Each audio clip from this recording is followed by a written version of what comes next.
Welcome to The Growth Show with Matt Lindsay, where we discuss growth strategies both for business and a personal perspective, discussing all kinds of businesses, growth strategies, technology, investment strategy, and much more. We are meeting with entrepreneurs, investors, app developers, and property developers. Our vision is to help 10,000 business owners grow their businesses.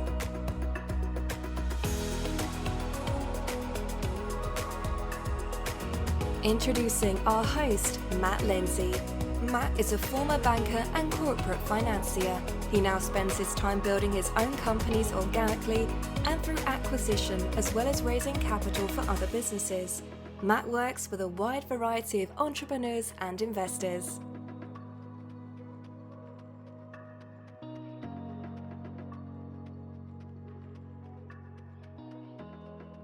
Welcome to The Growth Show with Matt Lindsay. Today I'm joined by Caroline Syson, who is the founder of PocketPA.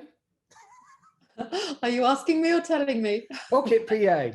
It is PocketPA, Matt. I got it right. Got it right the first time. We've got a good intro. Not that I've ever met you before. No, and I've known about your project for about 3 or 4 years, and yeah. Wanted to make sure I got the name right. Yeah, it's all good. Yeah. PocketPA, but it's not what it seems on the tin. Okay. So we've known each other for 3 years, around that kind of time, and we were both members of they called it an incubator, but I call it my business therapy, which is at Hertfordshire University, where I talk about my problems and, let all that stuff out. I think we're both still there, but they've separated us, haven't they, for some reason? We're in different Hang on a minute. You left. You deserted the team. I upgraded to a new group, yeah. Sorry about that. Very sensible, very sensible. I'd heard all your problems, Matt. It'd been a year. I needed some other ones to listen to. Well, it was too much to take in. But so we met through that, and anyway, it was a pleasure. You have been building this business for quite a long time, and the thing that really struck me when I first got to know you was obviously the fact that you'd never done anything like this before, and you were kind of taking on a big task, and you were doing it all by that at the time. But you're doing it all by yourself as well, and you didn't have a co-founder, and all of these things, which either set alarm bells ringing, or you can say it. Isn't that bonkers? Yeah. Is this lady okay? But anyway, it either sets alarm bells ringing, or alternatively, obviously, what you've managed to achieve is huge admiration, is what you could say. Exactly that. So. Yeah, I've been really impressed with your kind of tenacity and resilience in terms of building this thing out. And now you've got a product that's functioning, and you've got paying customers and all this good stuff.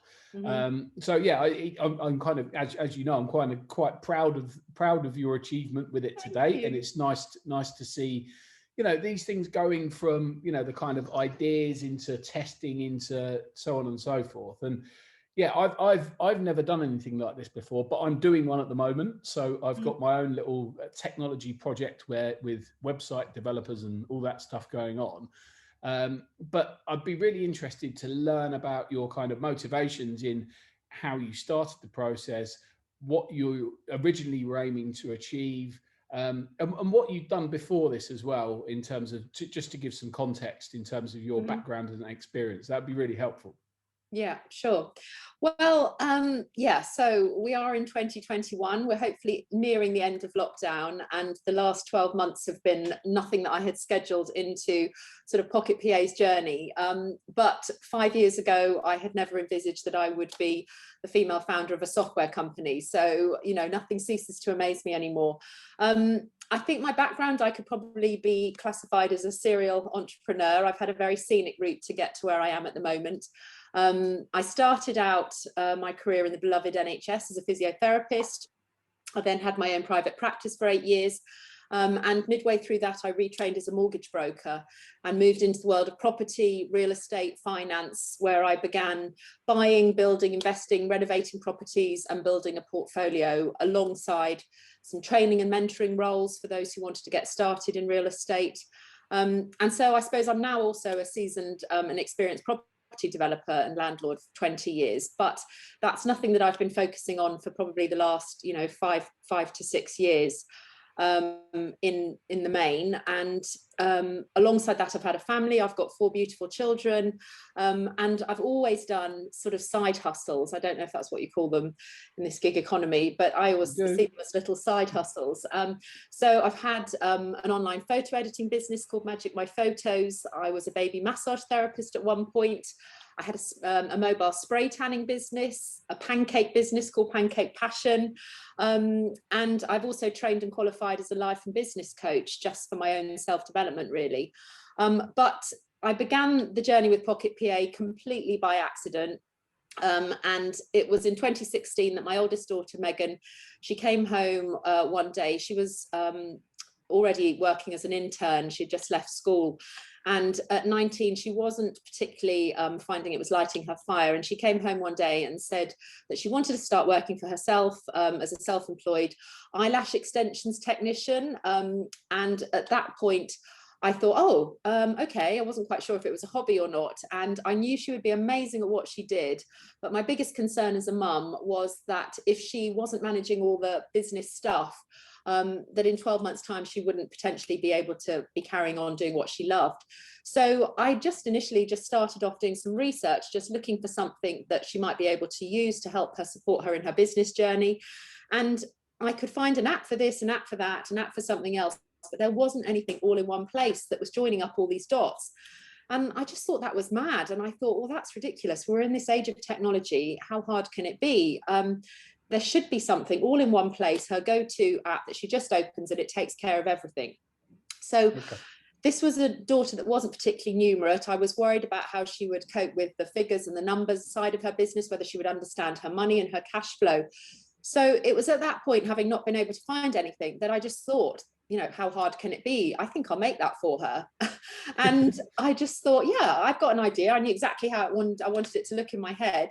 And so began this sort of free fall into the whole world of software and technology. Do you know what? Back then, I was so ignorant. I really wasn't sure what the difference was between hardware and software. And that's just probably the most disastrous admission I've made so far on my journey. But I didn't know the difference. And people were saying, well, what are you making? And is it software? And I said, oh, yeah, software, hardware? I don't know. I'm making something for her to help her run her business. So that gives you an idea of my starting point, exactly where I was. So there is hope for everyone if I didn't even know that at the beginning of the journey. So yeah, that was how I started. And I began by just sketching out my ideas. I had a very big A3 piece of paper and I brain dumped everything onto it. And I was put in touch with a friend's husband who had had some app development company and some experience. And he guided me through those first stages with the wireframes, helping me sort of nurture my ideas a little bit more. And by the Christmas time, I was sort of ready to start doing what I was told was coding. So I'd never coded and haven't ever to this day written a line of code either, and never planned to, because that looks way too complex. I'm the ideas girl and I know how I want it to look. And looking back now, I think that's probably quite a big advantage, because I didn't take no for an answer. I knew what I wanted. And when it seemed a complex task for the coders to actually make, I kind of glibly just dismissed it, and I just said, well, work out how it can happen.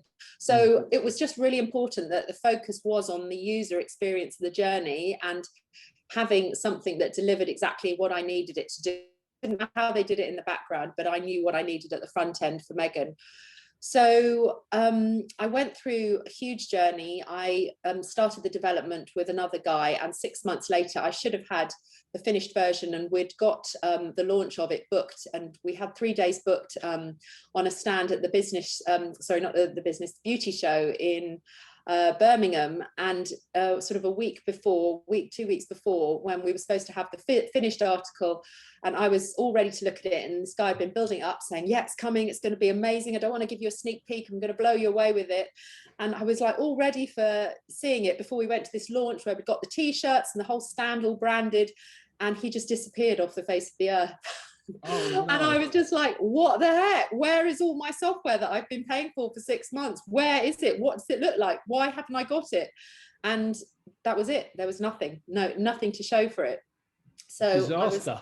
yeah, I was having this nervous breakdown thinking, oh my God, this is why you were so naive. You had no clue. You shouldn't have been dabbling with any of this stuff.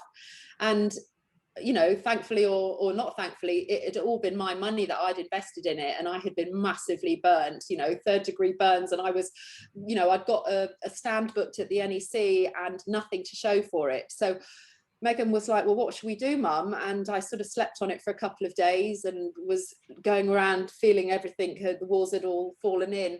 And I woke up, you know, a couple of days beforehand. I said, right, we're going to go and we will just turn up and we'll tell everyone this is the pre-launch party. And we're just going to use this as a marketing exercise and get some feedback and find out if this is really what people want.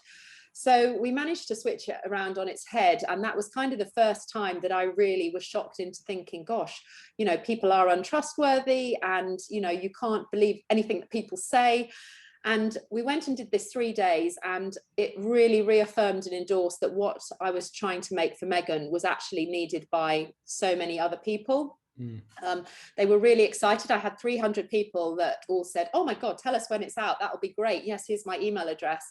And so the weekend wasn't wasted. And for me, it reminded me how resourceful you need to be when something doesn't go according to plan. I mean, what could have been more disastrous? You've spent 6-9 months creating something and then it's not delivered, and you spent a shed load of money and you have egg on your face and you feel about this big and so small. And that's the reason why so few people actually go on to try and, you know, make these things. And I could see, you know, why it had happened. Anyway, got back from the show and I realized that I still needed to make this product. Megan still needed it desperately in her business.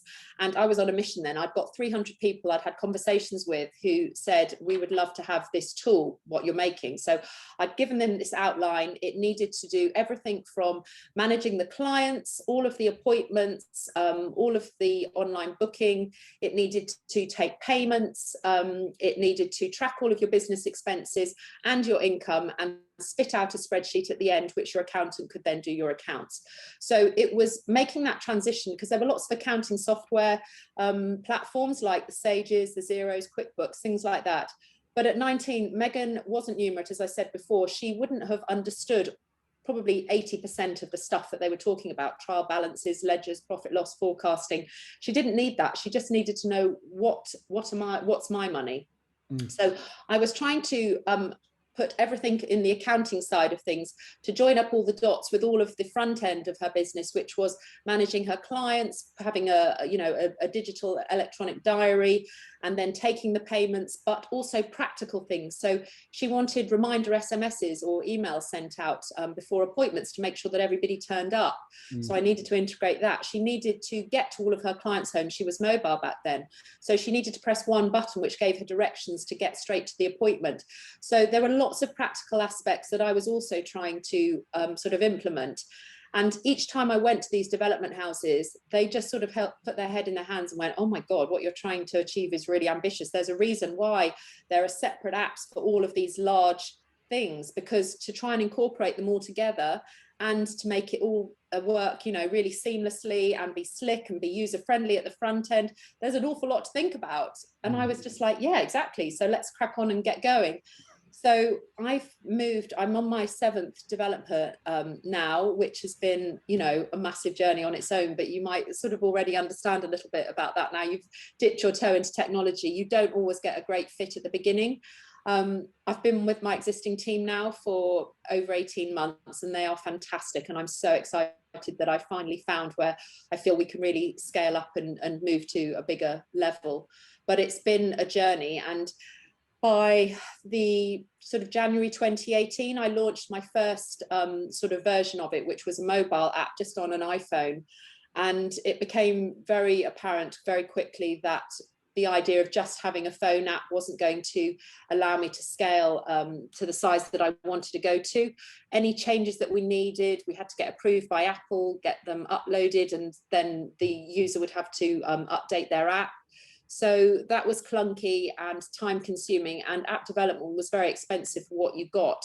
So I decided to move on to creating something on a web-based platform. and we've phased out the Apple and the Android sort of helper apps that we had, and we've sort of focused now completely just on a web-based app, which in all intents and purposes, as long as you're connected to the internet, 3G, 4G, whatever, or Wi-Fi, you will have a user experience very similar to an app, and everything is very seamless. It syncs between all of your different devices, whether you've got an iPhone, a tablet, or a main computer. But in addition to that, you don't have to pay quite a big chunk away to Apple for the download, etc., because they just really do have you over a barrel when you're having to put things into their sort of platform, into their iTunes store, which we don't have to do when you're on your own platform and your own servers and stuff. So that was a big commercial decision for me to do away with the mobile apps and just decide to be completely web-based. Whether we go back and revisit the apps at some point, I'm not sure. But at the moment, it's definitely been the right move for us to have this web-based version. And whilst we had the app version in January 2018, I was working behind the scenes, and 2 years later, in January, February 2020, we had our version 2 that was sort of put out and soft launched. And then 6 weeks later, we had COVID. And so last year was everything that it wasn't supposed to be. And I was so frustrated because we'd spent an awfully long time getting the app to where it needed to be for 2020. And then it was just totally inappropriate, it felt, for me to market it to the small business owner, who my demographic, basically like Megan, is the micro business, self-employed small business owner. They're earning under 85,000, they're non-VAT registered, and they're predominantly in the service industry.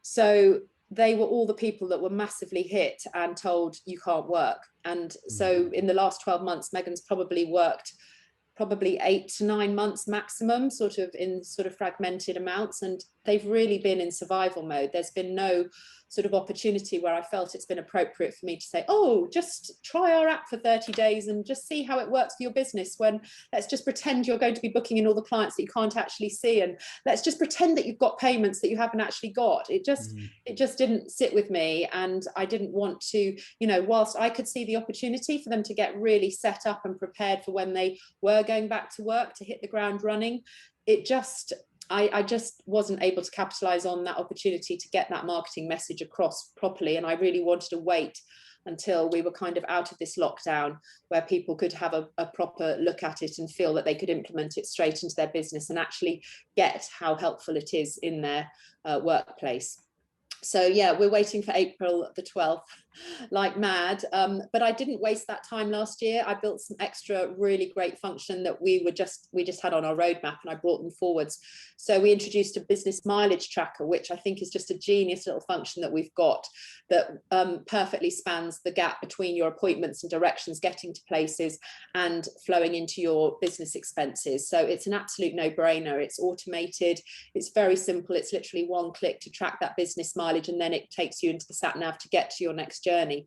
So really, features like that just set us apart. We are not just a booking software, we are not just an accounting software. It's just a hybrid of so many things that we've managed to integrate, and I'm super proud of all of the sort of different levels that we've evolved into being. And this last year has given us an opportunity to also develop out our affiliate and refer a friend platform area and brand partnerships. And I've used this time to create relationships with some brand partners that we're going to be announcing this year, which are really exciting because it gives us the ability to springboard into the marketplace without me needing to create individual one-on-one relationships with all of our users, individually. So we can leverage and work with companies that already have our audience and work together.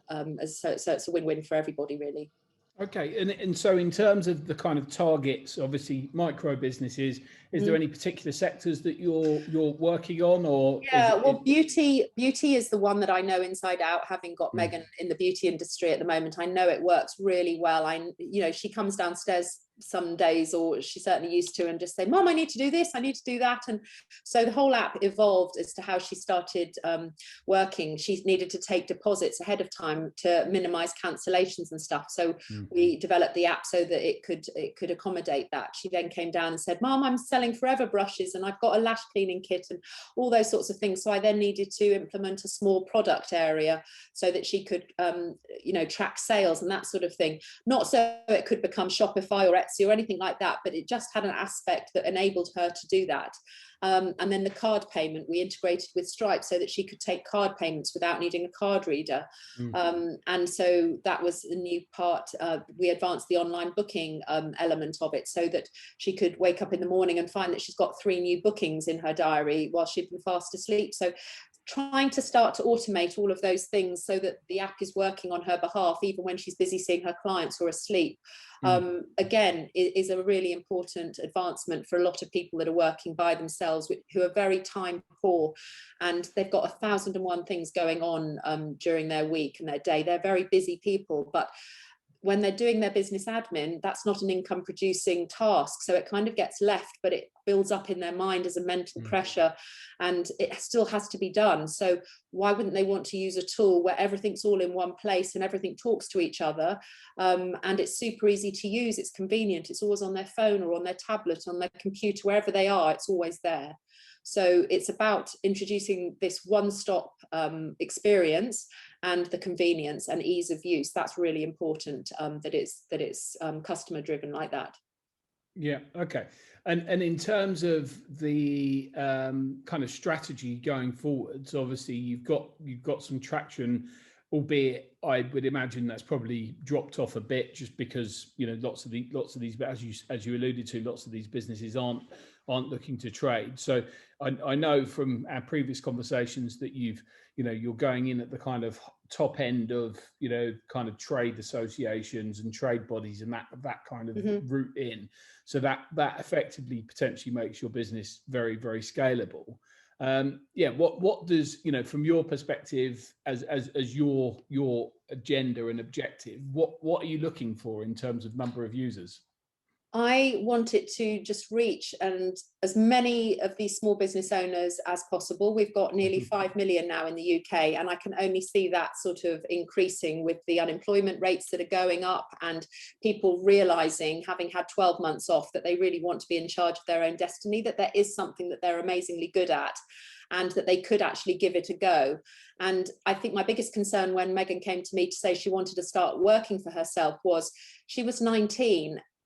Not all parents might have been as fully supportive and behind her as me, and quite rightly so. I mean, if they haven't ever had a business of their own, they might not have had any business acumen or support to give their son or daughter. But I didn't want any other person to feel that they couldn't launch into their own business if they had that enthusiasm, that passion, that drive, that skill set, just because they weren't sure about the business admin and the money and how they were going to manage all the organizational practical aspects. If they have a talent and a skill and they're really committed to having their own business, I wanted PocketPA to be that secret sauce, that magic tool that they had that was going to sprinkle the fairy dust and enable them to really be able to move into that space.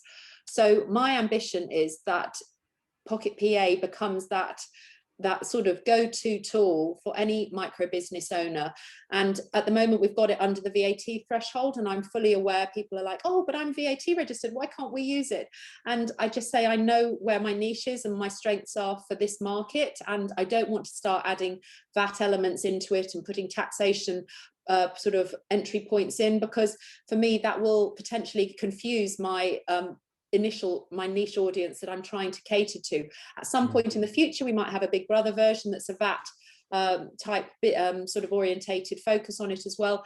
But for me, I'm fully aware that my initial users may well grow to such a success rate that they might graduate out of PocketPA and we might have to say goodbye. And I will be their biggest championing, saying, hooray, well done, you're so big that you don't need PocketPA anymore, you've graduated to be using some other tools and stuff. But I'm very fixated on my niche and audience that I've chosen, and I feel that there's a huge opportunity. As I say, just under 5 million in the UK. That's plenty for me to sort of cater to.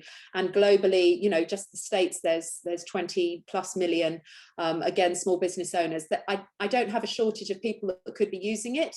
And so the sky really is the limit. I think when I started it, it was going to be, I was just making it for Megan and a couple of her friends and my friends. And as we sort of carried on the journey, people was like, oh, can we use that? Is that available? And I suddenly thought, oh my goodness, there are lots of people that work like Megan. I'm going to have to make it much more commercial. And I have invested a shed load of money. So gosh, wouldn't it be nice if I might get some of that back? Because it seems incredibly indulgent to make an app for your daughter and then just sort of think, right, that's it then. So what's next? So yeah, I do need to be more business focused on, you know, that return on my investment. But I can see the opportunity now. It's absolutely huge. And I think previously it terrified me, the numbers. So it felt safe for me just to feel it was contained, and I was just making it for Megan and a few of her friends, and that's what kept me on track to not feel overwhelmed in the enormity of it. And you're right, you know, at the beginning we joked about, are you some crazy woman, were you really that green, did you not know what you were doing? And I think looking back now, if I had known all the twists and turns and ups and downs, would I have started it? I don't know. I think I probably would. No, that says something, and that's scary. But you're right. I am. I've become much more resilient. I've had quite a few things go on in my life which have made me sort of have to take stock. And you know, where I really believe in something, and I think it's the right thing, and I've really got an alignment with it, I won't let go. And I try to stay true to what I believe in. And I really feel that I had a great idea. I was making it for Megan, and it just seemed a natural progression now to make it available for other people. You know, I didn't think, oh, how am I going to make £1 million? What idea could I come up with? Do you think this, you know, I've never come from that point, and the money has never been the motivator for me. You know, a successful product will always, you know, bring a revenue stream at some point in the future once you've got that alignment. But for me, front and center is my customer, and how can I make it better?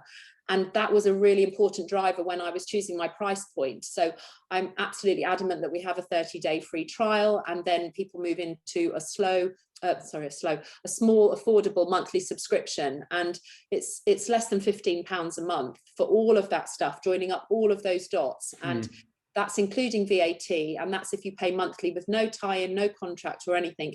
If you go annually, it works out even better. It's like under £13. And I think that that's a cracking price for something that does all of that stuff. And I wanted to be hugely transparent. I didn't want there to be multiple tiers of, you know, price points where this is our light version, this is our standard, you know, most popular version, this is our premium version. People are already overwhelmed in life. You know, the more choice they're given, the more paralysis they have. They can't work out what to choose. Oh, should I go this? If I get bigger, I'm going to have to pay that. It was just, you're either in or you're out. With PocketPA, you either choose to have it or you don't. So we have a couple of add-ons once you're into PocketPA. So if you want to be sending the reminder SMSs, you can buy them on a pay-as-you-go on a bundle, and you know, you just buy them as you need them. But I didn't want to saddle everyone with those options right at the get-go. It just seemed, because a lot of people send reminder emails, and that's fine, that's included in your subscription. But it was really important for me that we gave clarity, ease of subscription at the beginning. You're either in or you're out. And then if you want a couple of the bolt-ons, once you're inside, you can choose that ad hoc. You know, 1 month you might want it, another month you might not have it for 3 months. So that was always my sort of model, to reduce and eliminate overwhelm, which is what I feel is so present in today's business world. Oh, I agree 100%. I mean, look, as you know, I've started a number of businesses, and the first time that you do all these things, you know, the first time that you've got to file accounts, the first time that you know, the first time you take an order from somebody, it's like, you know, these are all momentous moments in a business. And yeah, the first time you've got to raise an invoice for somebody, you know, and this kind of software, it can really help on that journey, because it's all just there for you, and it's accessible, and it's you know, having played around with the platform in the past, it's simple and it's easy to use. And you know, there's lots of different software available, you know, for bookings and things like that. But even they, if you go into the pro versions of those, which most people will need if they want to run their business on them, they're £10 a month or £15 a month. Yeah. What you've got here is a whole lot more, and whether you use all the features of that or not is kind of up to you. But it organizes your business from the start, doesn't it? Which is really important. And I have clients and users of PocketPA who actually are VAT registered, but they love my business tracking element so much that they're prepared to just pay a £15 a month, because they know that they only need to be claiming back 7 or 8 miles a week for it to be worth their while to be using PocketPA. So they might pick and mix and just choose 1 or 2 elements in the app just because it's the easiest one out there. And, you know, obviously they would get huge value if they used it end to end. But, you know, people can choose to just come in and just have 1 or 2 of the aspects in a pick and mix. And so that makes me feel like a huge compliment that, you know, they're too big really for PocketPA, but they still love what we do enough to still want to be a subscriber just to access some of the features that we've got, because they're the easiest out there, which is, you know, as I say, it's very flattering to feel that we've got something that, you know, must be doing it better than other people that have been around the block for a long time. Yeah, no, absolutely. And in terms of your kind of growth strategy going forwards, as we are on the growth show, obviously we touched strategy? on. Yeah. You have one. I know you do. I'm supposed to have one. Yeah. Let me phone a friend. We talked about that kind of strategic partnership model, which I think, from a personal perspective, I think could get you huge traction if you get the right partners that actively market the product. How else are you finding people? What's the plan of attack?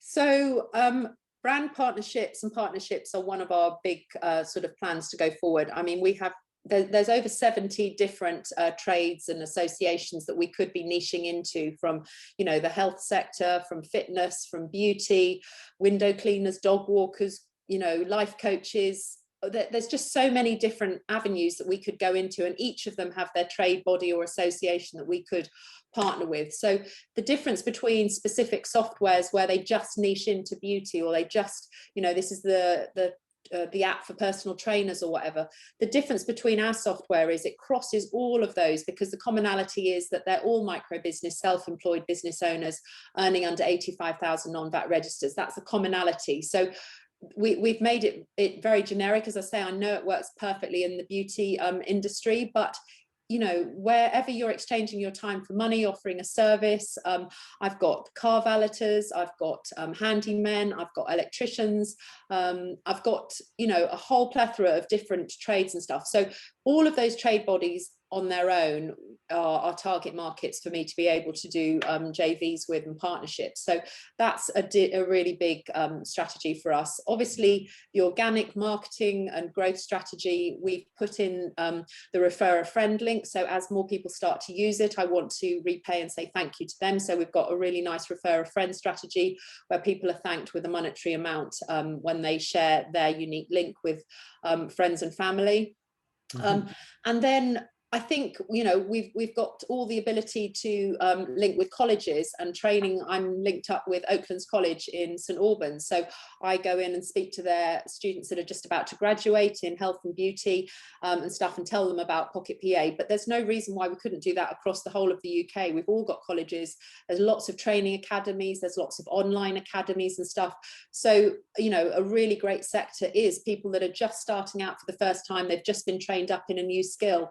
You know, they've not had any experience of using any software, so they're fresh out of their new skill set. They've got 101 things to be thinking about, just, you know, delivering their new service that they've learned. So to have it tied in with something like PocketPA, where we can have that offering to take care of all of that business admin, it's like a business in a box solution. You know, parents could get that as a graduation present when their son or daughter graduates from, you know, their makeup academy or something like that, knowing that they've got a year's subscription to PocketPA to look after all of their sort of business stuff while they focus on their marketing and those other aspects. So there are lots of avenues, you know, just in the UK that we can work on. So those are my main ones, but I am needing to start to build a team in order to access and develop all of those strategies, because each one of them on their own are just enormous, and there's only one of me still. And however much energy I have, however many Weetabix I have at breakfast time, I've still only got 24 hours in my day. And I'm spinning a lot of plates still. Yeah, no, absolutely. Well, it's difficult, isn't it? Because it's at that kind of inflection point where, yeah, you need that, the additional resources, which will then bring on more clients. Yeah, but yeah, it's always a chicken and egg type situation. yeah. And is your, I think we touched on this briefly just before the show started. You're intending to raise some capital for the business as well? I am thinking about it finally. I think the penny has dropped that I'm starting to transition now from the fact that PocketPA is way bigger than just me. I began this journey just making something for Megan, and as the years have gone by, it's obviously started to really, get some legs.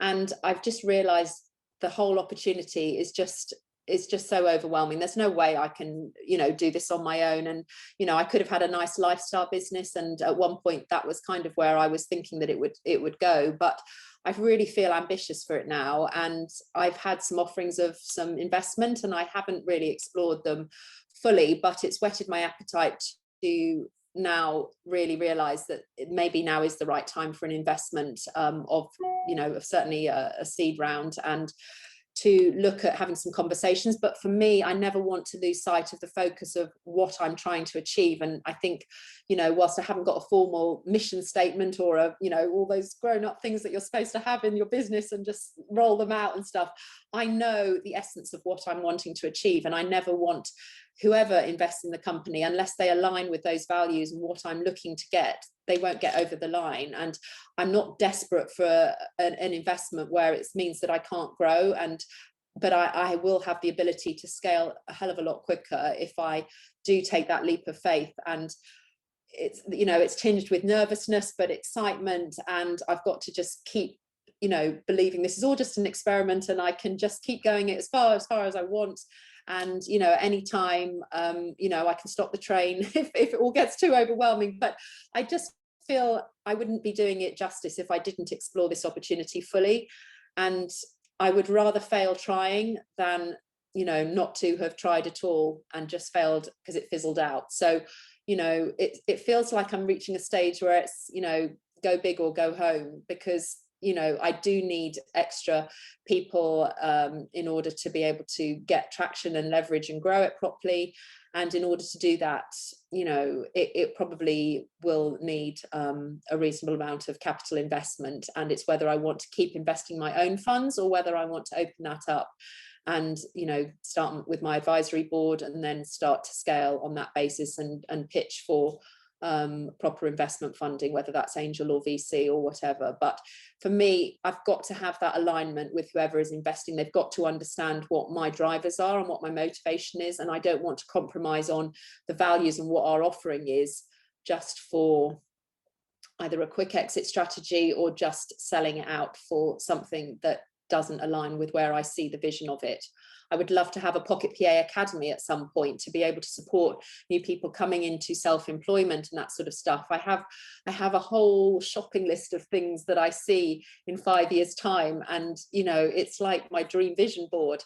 But you know what? It's important that you have that in your sights. But in order to do that and to really give it some opportunity to grow and scale at the rate that it needs to, yes, I probably will look at taking on some investment.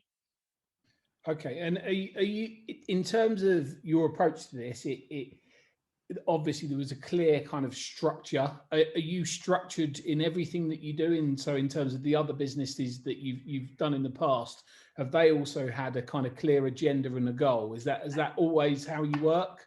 I think sometimes I start out in things and I'm not quite sure where the end goal is, but I'm incredibly detail orientated. I like to have one eye on the big picture, but I'm not a natural networker. I'm not a social butterfly. I find that side of things quite stressful and quite challenging for me to do. And I know a lot of sort of high growth things, people are like very charismatic. They're very sort of focused on the networking side of things. And that's not my natural sort of bag. My strengths are in my structure, my organization, my attention to detail, and the fact that no detail is too small. I don't want to get caught up and, delay the journey by getting caught up on unnecessary things, but the devil is in the detail. And it's all very well, speaking at one end and saying, oh yes, and this is going to happen and that's going to happen, but unless it's followed through and it's actually drilled down, that's where my strengths are. And I think that for something like PocketPA, where it's needed very high attention to detail and that whole follow through, I think that those strengths that I've been able to invest into the creation of the app and to make the user experience second to none, and the focus that I want to have on customer service and support, those are the things which I think will make it credible to an investor, and they will hopefully recognize the passion and commitment that I've had to reaching it at this point. And I feel that I'm best placed now to share the story and to start doing that networking and to become better at that. And I need to have people, hands on deck to be helping me with the marketing, the social media, the relationships, the IT, the structuring, the finance, all of those aspects. I know I counted up the other day, and there's 47 sort of job roles that could employ one person at least in each of them. And I'm somehow covering them, often not to the best of my ability. I'm not an expert in it. I enjoy some of them. I hate some of them. You still have to do it, whatever, because that's what happens when you're in bootstrapping mode and you're a self-starter and you're in this. But I'm sure most people would have definitely a good little team of elves by now. And I'm just at that stage where it's going to have to start happening. But I am open to doing that. And I people say you don't know what you don't know. Well, there's an awful lot more that I don't know than I do know. So I need to be open to growing and taking on these people and giving those responsibilities to the experts, because I am not an expert in so many of these things. I'm an expert on PocketPA and knowing exactly where I want it to go and the story. And people keep talking about, oh, somebody could come in and steal your ideas. And firstly, I say, well, good luck to them, because it's a heck of an idea to try and sort of replicate. There's a lot of stuff in there under the bonnet once you actually start using it. But nobody else could replace the story that I made it for my daughter, authentically have, it's all just unfolded. And last week, my son, he began in self-employment as an electrician, and the first thing he was like, Mom, I'm going to start using PocketPA. And I went to his flat to sort of get him set up, and I said, well, where are your receipts at the moment? And out under his bed came this Nike shoebox with a Sharpie written on it that said important. And I just said, Sam, just hold that up. That is perfect for I could put this on social media and so many people would go, yeah, that's me. Yep. And so I now have this, yeah, it says important on it in big capital letters. And I opened it up, and sure enough, there was a stack of receipts.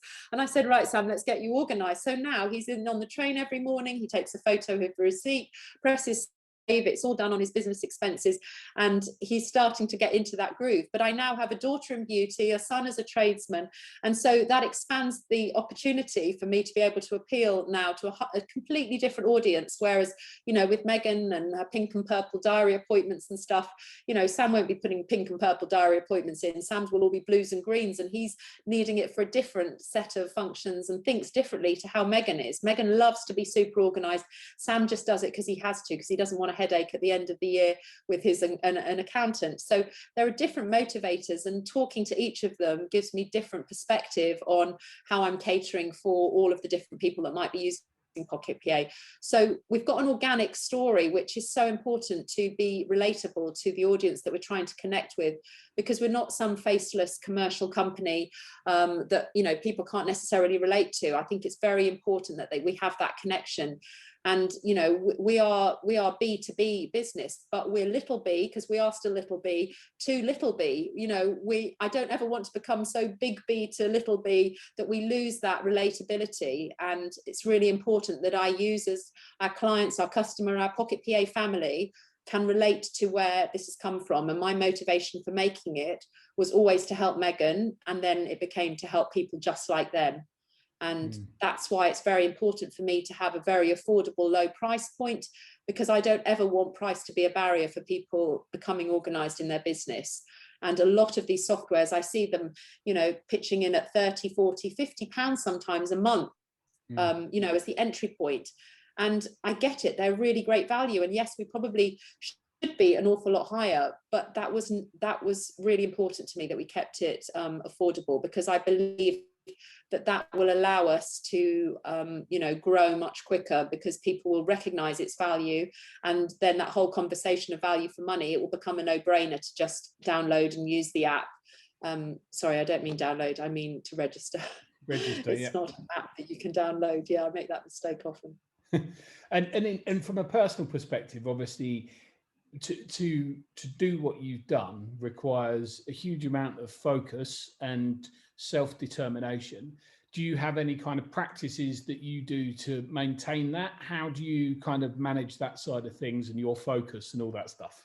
I think I'm naturally a very disciplined person. I like to be organized and structured. So I have, you know, routines and stuff like I think most people have, but I don't wake up particularly early. I never set an alarm clock. So I find it's really important just to wake up when your body clock does so. And when you've got a lot of stuff going on in your brain, you tend to wake up earlier.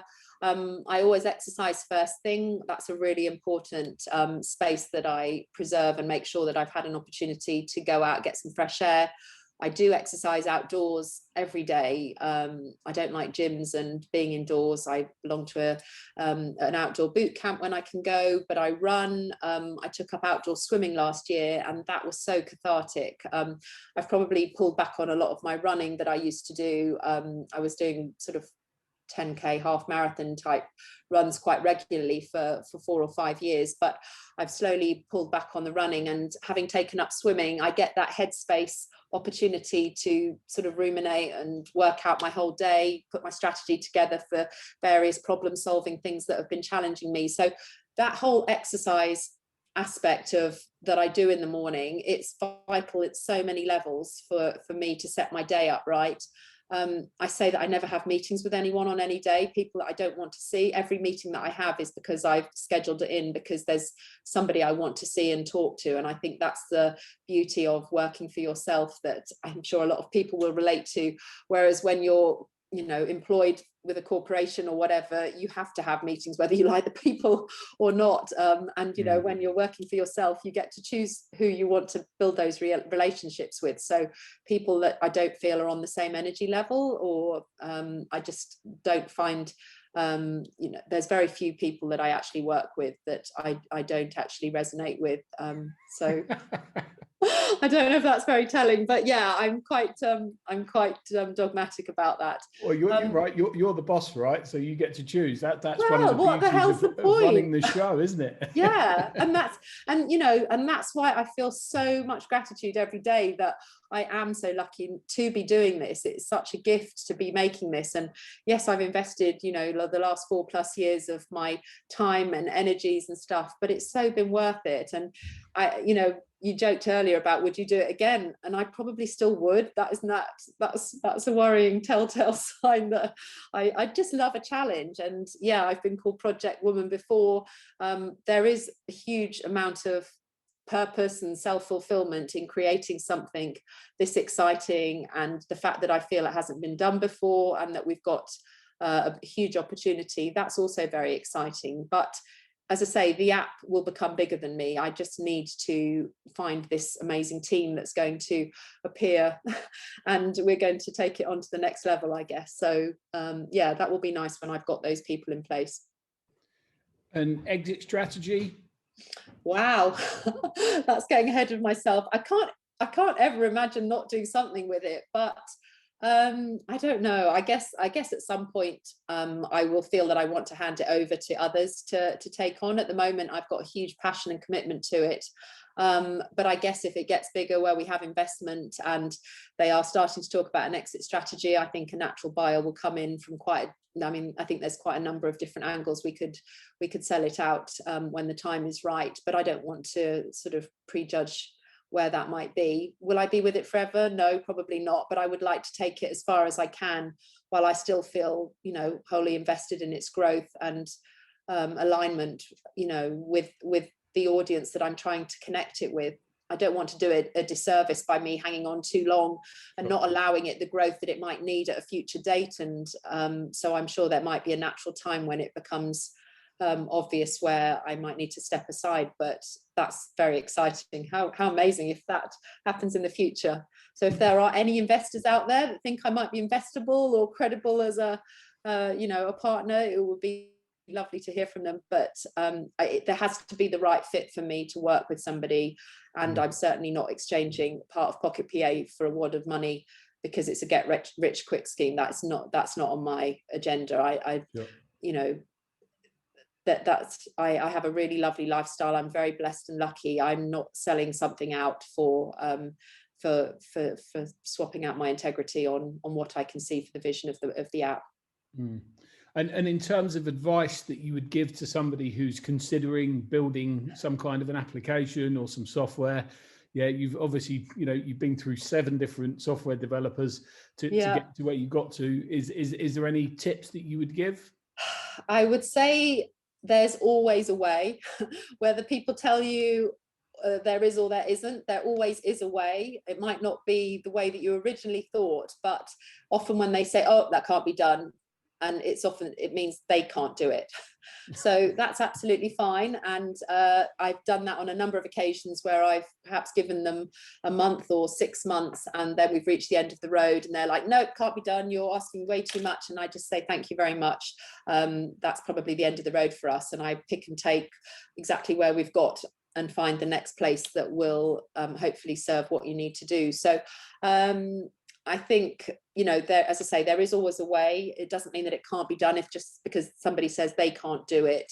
2 heads are better than one. So always ask advice from other people and just make sure that you're having fun. It's a very long journey often, people, my 5-year journey so far is not an overnight success. People seem to think that you just pop up and, oh my God, you had a great idea, you're so lucky. And I just think, oh yeah. The harder you work, the luckier you get. Absolutely. But if you're not having fun, what the hell is the point? And there have been some times where I thought, why am I doing this? Am I actually really enjoying what I do? And most of the time I can pretty much say, if I didn't have this going on, I'm not sure where I would be finding that fulfillment and enjoyment, because it has given me a huge amount of focus and purpose and fulfillment. And when I have those conversations, those are the bits that I absolutely love the best. When I talk to users that are using PocketPA, because I regularly ring up the users. I try and ring most people that join up and say, hello, I'm the mad lady that's made the app. I just wondered if you had any questions for me. And they're like, really? And I say, well, I didn't code it, but yeah, it was my idea. Wow. And they find that really astonishing. But while we're this little, I'm able to do that. And I love the conversations that then pour out over what the challenges are in their business and how PocketPA can help. And then it gives me more ideas for the roadmap and things that we can tweak, because we have, we tweak lots of things on a regular basis. I mean, we probably had 700 small updates last year and things that we just adjusted because of user feedback, and I'm able to do that very quickly and easily. It's very agile when you're this little, and users love that. If they suddenly open the app the next day and what they've suggested is suddenly appearing, that's a great feeling. They feel that it's, they've really contributed to the journey, and why shouldn't they? Because I haven't made it for me. I'm not using it on a day-to-day basis. I made it for Megan, and she suggests lots of things, and now Sam has started suggesting things on his way home on the train, saying, Mum, why doesn't it do this? And so yeah, it's lovely that I can do that immediacy of those software changes, because normally you just you register for a software, and when they bring out updates, you kind of get an email and get told what they're doing. But to actually be involved and be part of that process, I think that's quite nice for our users to feel that they're a really big part of the journey. Oh, it's really cool, and I like that. Yeah, the story is always an important part of these things, particularly if you're trying to raise money. And I think that will, from my perspective, having raised lots of capital for companies, I think that will really resonate with investors, hopefully, for you. So then it's just a case of negotiating, giving away as small amount as possible, so that you is that the idea? Well, I would say so. If you're the founder of it and you've invested the time and the money so far, you can't have someone coming in and taking too much of the glory. No, and I have taken the whole risk. I mean, everything has been mine. I've put in every. I recently sold my car just to fund this next part of the development, and oh wow. So I know, I don't think I've told you that, because that's happened since we last spoke, but I'm literally that committed to it. And, you know, it's not that I'm out on my bicycle and walking everywhere now. I've got like my little PocketPA smart car and stuff, but it was a big decision for me to decide to sell, you know, one of my cars, and, you know, because I wanted to commit to this next stage of the development, because we've got a version 3 platform coming out in the summer. And I just thought, you know what, that's just what's needed. So I know what I've put into it, and it hasn't been taken lightly, and I've really enjoyed the journey, but I'm serious about the commitment to any investor that comes in with me, but it has to be the right partnership. And, you know, whilst I might not have done this before, I'm not all that naive anymore. I've had some, you know, third degree burns, as I said, from experiences along the way, and I've become way more business savvy in the last 5 years. And I'm much more able to put my business hat on and separate business from emotion. And, you know, I will make a much more sort of informed and sort of considered decision now on business stuff. And I'm much less emotional than I ever used to be, through lots of experiences that have happened the last 5 years. And I feel that that's only given more gravitas to my standing. And there are only, you know, a very small percentage of female founders in the whole tech industry. Absolutely. And yeah, you know, we do align with each other, and it's lovely when you meet you know, somebody like-minded. But just because we're just in a small minority, we're not here for the taking, and we can't be taken advantage of, because it's taken a huge amount of resilience and tenacity to reach this point, you know, often more so than in the male sector. And so yes, it's not just some fluffy hobby project that I've been doing whilst being a housewife. I've committed a huge amount to this. Yeah, no, well, I've seen some of the ups and the downs along the way as well. Yeah. But yeah, as I said, I think, yeah, I've been really impressed with how you've, I think it's the resilience that I've seen, because, you know, that most people would have said, sod this, I'm giving up, you know. And I have felt like that. Don't get me wrong. There have been some times where I've been in tears, and I've thought, do you know what? Why am I bothering? What is the point? You know, nobody really knows about PocketPA. If I shut it up, I could easily be on a beach next week and never have to look back. And I'm so lucky, and, you know, I've worked hard in other businesses and sectors that I would still have a very good lifestyle if I never continued on with PocketPA. It's not, you know, like it's my whole livelihood and it's putting food on the table. It absolutely isn't. It's bleeding me dry right now, because I'm still, you know, every month I'm sort of paying out way more than anything that's coming in. But I just believe that I would be doing a disservice to the community if I didn't pursue it and get it to where it needs to be. And that's how committed I am. And if, you know, if that's recognized by an investor, that they can see I've got skin in the game, you know, I'm totally invested, I feel that must increase my credibility as a you know, an investable project, because it's not just some hobby. No, absolutely. Well, look, it's been really interesting as ever, learning about PocketPA and what the future might hold for it. How do our listeners and viewers connect with you, and where do we find you? Okay, so we have a website, pocketpa.com. And you can find out all about the app on there, and you can sign up for a free 30-day trial. We've also got a couple of social media channels. We're at PocketPA Mobile. We haven't got PocketPA because that was taken by somebody that's just got it as a holding page. So PocketPA Mobile, and I'm more active on Instagram than Facebook. And I do have a Twitter account, but I very rarely tweet. So it just seems way too cutthroat on there. People get into massive arguments and discussions. I'm much more about the pictures on Instagram. So at PocketPA Mobile. And if there's any inquiries, help@pocketpa.com is where you can reach me on an email. But I would just welcome people to sign up for a free trial and really give it a test run. Don't bother signing up if you're not going to bother even adding a new client or an appointment, because it doesn't happen on its own. You have to actually be invested and do the stuff. It's not a virtual PA service, which is what sometimes I think people might think what we're offering, but it's not. It's a practical DIY tool. It requires engagement, and I've got a really exciting brand partnership. I can't actually say anything about it until next week because it's being launched then, but it's another huge piece of the jigsaw which will make us even more credible alongside some really big players, because we've done a partnership with somebody and it's being announced next week. So it will be an enhancement. Exciting. Yeah. So yeah, I'm really excited about that. But if you follow us at PocketPA Mobile, you'll be able to see all of those announcements. And I do get on the story sometimes, and I've started to record videos, as painful as they are. But yeah, I'm told that that's what gets engagement. So I'm trying to make it more personable, but it is painful. Well, it's all about testing those comfort zones and doing. No, but it would be so much easier if Megan or Sam did them. This is why I started the podcast, because I don't like public speaking. So yeah, this you and me both. The challenge is doing. You've got to push yourself. You've got to try this stuff because. Well, I know, Matt. I know you're right. But like doing the most. Yeah, no, I know. Well, hopefully I'm sure some people will get to watch it, but I always just pretend, it's just you and me having a chat. It'll be fine. Exactly. I hate public speaking. I'm the same, and I've really got to get to grips with it, because, if I'm going to be the face of PocketPA, I never want to be famous or a celebrity or anything like that. That makes me panic. But you do need to step up when it's your business, and obviously I need to do whatever it takes to get the word out there. So I'm going to have to get over it to do these speaking events and stuff. And I can only be me.